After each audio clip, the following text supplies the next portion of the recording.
Hey everybody, it's two guys with three things from the Combine, where I said hello to Doug Peterson in the bathroom. And Wes, you were up.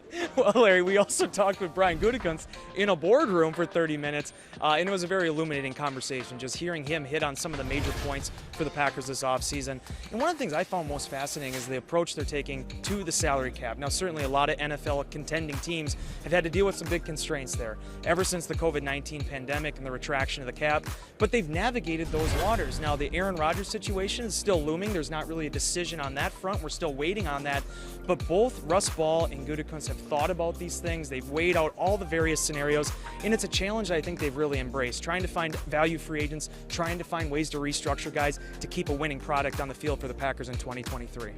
Wes, something I think everybody agrees on is the fact that this is a very strong year for tight ends. Yeah. And there's a really interesting contrast within that group. If you want to go old school, the inline tight end, the big guy, you go with 6'4", 265 worth of Michael Mayer from Notre Dame. Everybody's All-American, not going to outrun anybody, but at the catch point, very, very strong. Now, if you want to go new wave with that receiver first type guy, you go with Dalton Kincaid of Utah.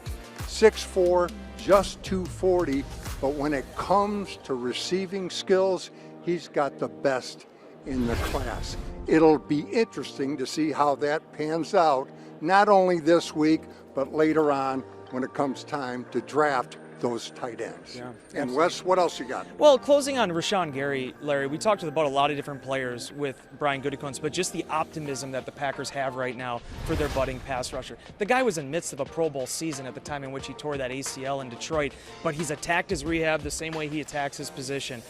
Brian even mentioned he's been splitting his training and rehab between Atlanta and Texas, made a few trips back to Green Bay. The Packers are optimistic they'll have him back in the fold and better than ever in 2023.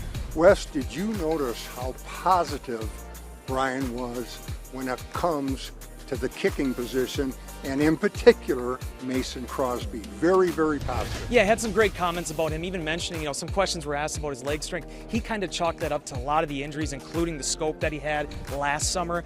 We'll have to see how free agency plays out, but he certainly said he has a lot of good football ahead of him. And that's two guys with three things, and you have no idea how hard that was. We'll see you next time.